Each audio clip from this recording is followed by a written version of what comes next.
guys! Welcome back to our YouTube channel. Oh my God. Wala, pasensya na ang gulo, no? So, ayan. Ano ba? It's parang 1 month, parang tagal-tagal, 1 month ba?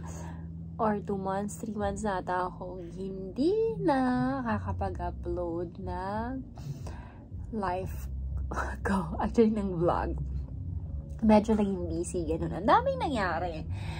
And then, ngayon, feeling ko mag-everyday vlog talaga ako. At least, meron ako nakakakwentuhan. Hindi ako nag-report, diba?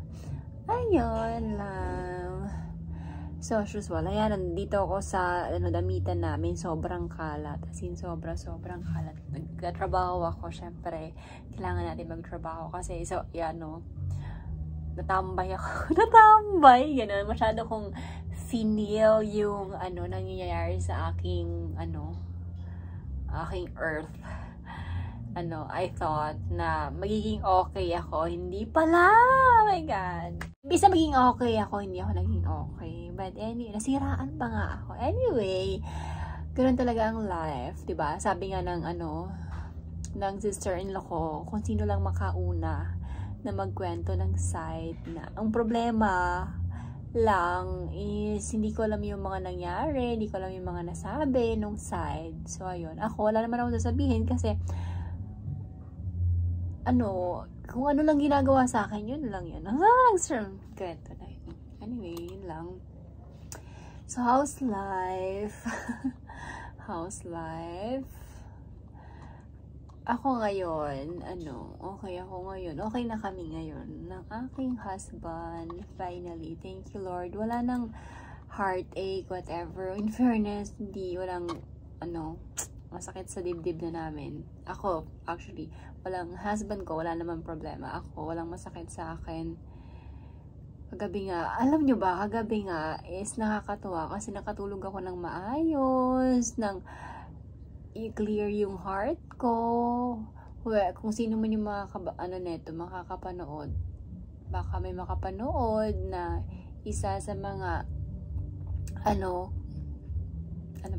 isa sa mga kakilala ko. Ayun lang. Okay yung aking heart kagabi. Ang clear ng heart ko. So, hindi ako wala na akong iniisip masyado. Mag-focus ako ngayon sa work. Since ang dami kong iniwang utang. Charot lang, hindi. Hindi naman iniwan kasi asawa ko yung nagbabayad. Ayan, so ngayon is babawi ako sa aking life. So, if makita niyo ako everyday dito, pagpasensyahan niyo na. Ayan. Yun lang guys. So anyway, ito pa rin yung mga nangyari sa akin lately. Natuto na ako mag-drive. Nakakuha na ako ng student permit. Next month is hopefully makakuha ako ng non-prof. Yay!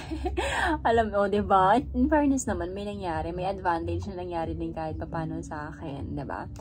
And then, ano pa ba? Basta ayun, I'm going back to work.